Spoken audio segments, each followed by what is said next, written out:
Fabrication des équipements agricoles au Bénin, stratégie de modernisation de la production locale. C'est autour de cette thématique que ces participants sont réunis. En l'occurrence, les fabricants locaux d'équipements agroalimentaires. À cet effet, le secrétaire général adjoint du ministère de l'Agriculture, de l'Élevage et de la Pêche, représentant le ministre, revient ici sur les raisons qui sous-tendent l'organisation de cette conférence. Cette conférence constitue un creuset de discussion visant à apporter des solutions adéquates pour le développement du secteur agricole en particulier et celui de l'artisanat en général.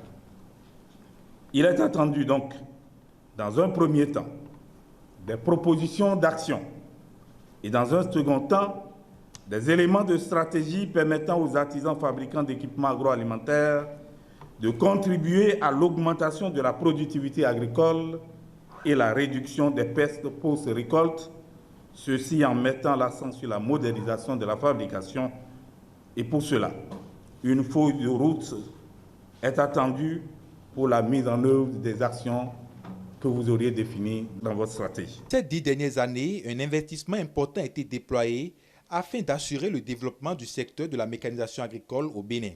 Cependant, les fruits n'ont pas tenu la promesse des fleurs. C'est d'ailleurs ce pourquoi le directeur des opérations commerciales de la SONAMA a invité les participants à cette conférence à trouver des solutions idoines en vue du rayonnement de ce domaine. À la SONAMA, nous avons une mission qui est de contribuer à l'élaboration des écosystèmes autour des matériels agricoles.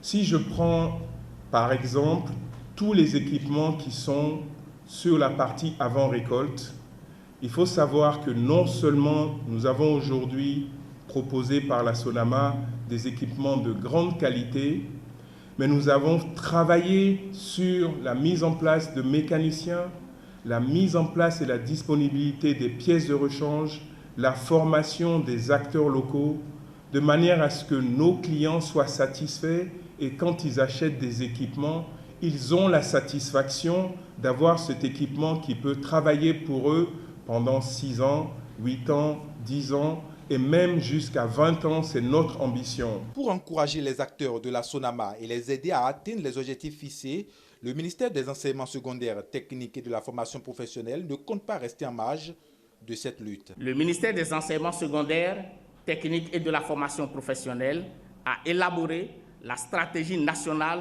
de l'enseignement et la formation technique et professionnelle, dont la vision est de mettre en place un système d'enseignement technique et formation professionnelle efficace, attractif, compatible avec les évolutions économiques et débouchant sur des emplois décents pour tous les formés.